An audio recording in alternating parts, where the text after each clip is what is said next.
I don't really need to play test it. All I need to do is hit the center pop bumper and see what happens. Oh! Oh my god, I see smoke! I'm Mike Dimas, and this is Pinball Shenanigans.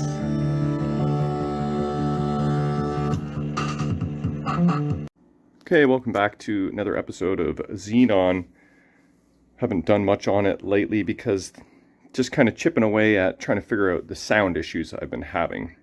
And I've been asking a lot of questions, doing a lot of research, doing some mild testing and tweaking here and there. The only reason I hit the record button is because I might finally, possibly, be onto something. Got a shout out to Joe's Classic Arcades. Ron over there is working on a Xenon right now. And Kijiji Shenanigander, sorry, not Kijiji, YouTube Shenanigander KWJ, I think his user ID is, told me that Ron at Joe's Classic Arcades is doing Xenon right now and is having soundboard issues. So I reached out to Ron and he gave me some good advice. So I appreciate the reply, and his sound resolution video is going to be coming up next, like maybe today or tomorrow. So I'll have to definitely check that out. His issue was, I think he said, a bad trace at the header pin on the soundboard, which would be, here, let's get some light here, which would be, you know, one of these guys, it sounds like.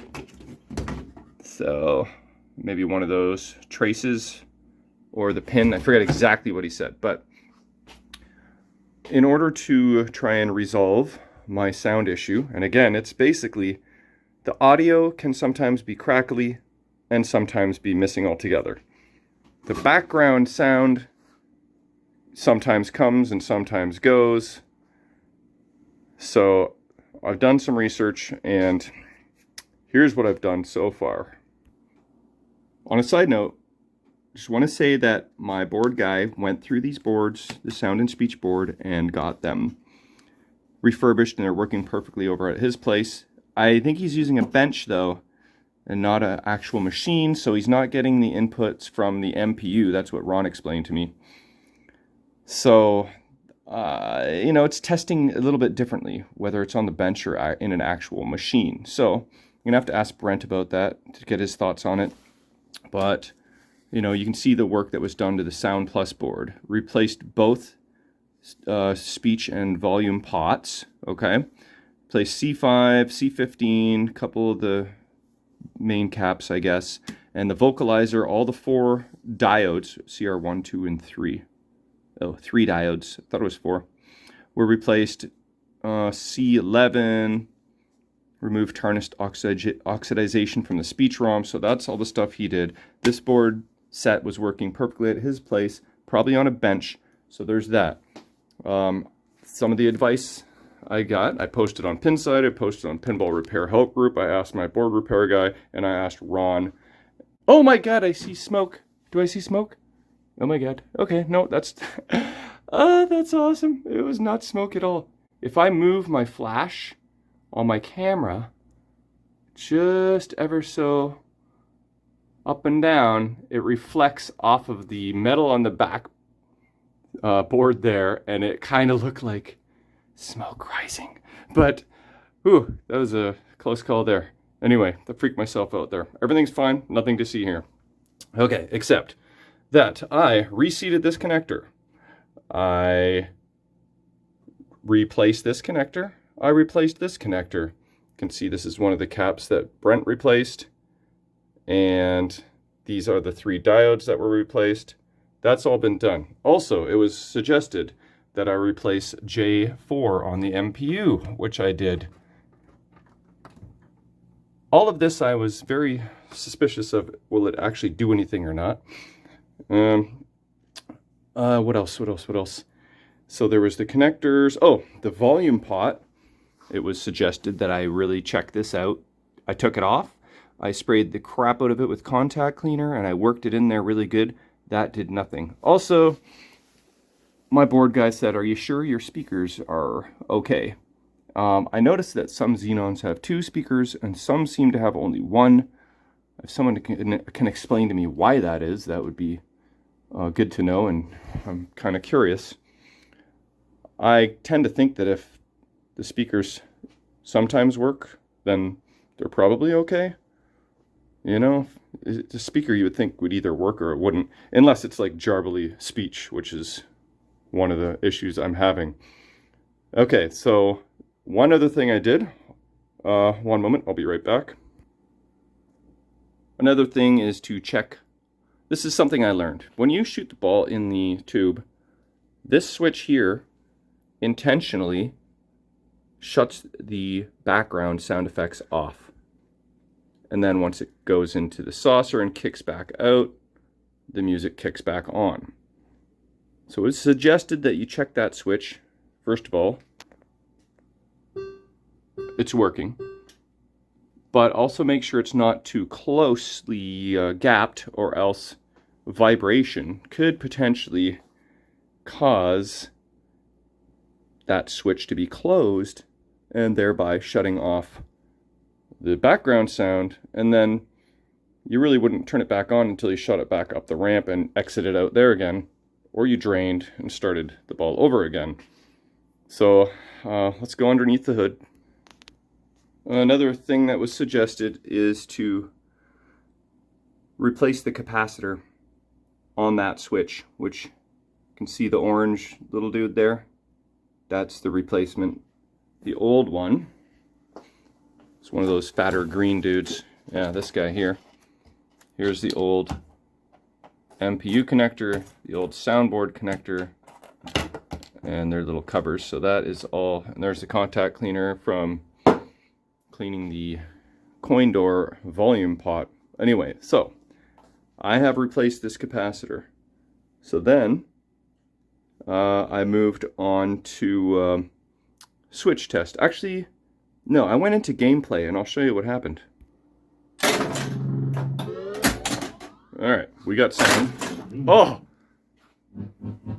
By the way, I'm having an additional issue with the ball confusion. I'm getting like multi-ball all messed up and everything. That's a very common issue apparently on Xenon. So that's on the to-do list. But, okay, so we're in gameplay. We got our sound effects. This is what I found. Here, let me show you this. Tube.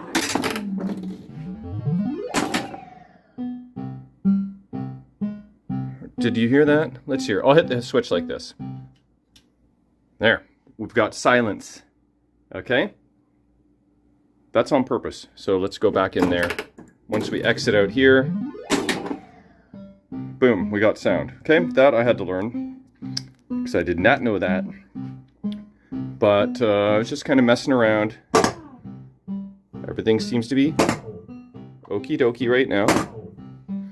But watch this. I mean, listen. We got no sound. I hit that pop bumper and the sound went away. Let's see if we can get it back by going into the exit. Voila. Let's try that again. Background sound effect is gone. So, pop bumper is suspect. Why is that? Is the next question I had for myself. So, went into switch test. Okay, let's get over to switch test. This should be it. 2's closed. What is number 2? Let me remedy that and I'll be right back. Okay, that was the ball in the trough there. So, in switch test, we've got 0 showing on the display. Let's zoom out so you can see. Pop bumper is number 37. Okay, so let's pop till we drop here. Ouch! Come on. There it is. Do you see that? Number 1 just closed there. It was probably such a really quick closure that it barely registered and took that many pops to register it, I'm guessing. But if we look, switch number 1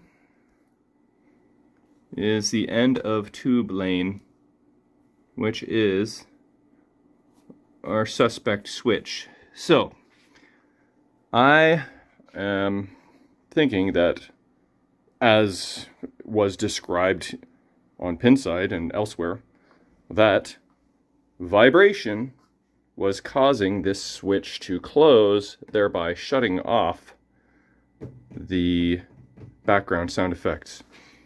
So, you know what we can do is put something in this switch here so that it cannot close, and see if the sound goes away, and also, you know, gap that switch a little bit bigger so that vibration cannot close it. So that's where I'm at right now. I'm feeling that there may be potential resolution. So that's why I hit record. Hopefully I have success. I will report back. Okay, I put a piece of paper between the switch so that can not physically close and make contact. So I'll play a test game and see what happens. If somehow the background sound effects do still turn off, then could be vibration from another source, but I'll try this test and see what happens. Alright, here we go.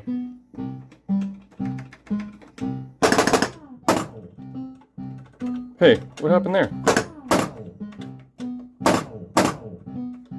Oh, okay. I feel like my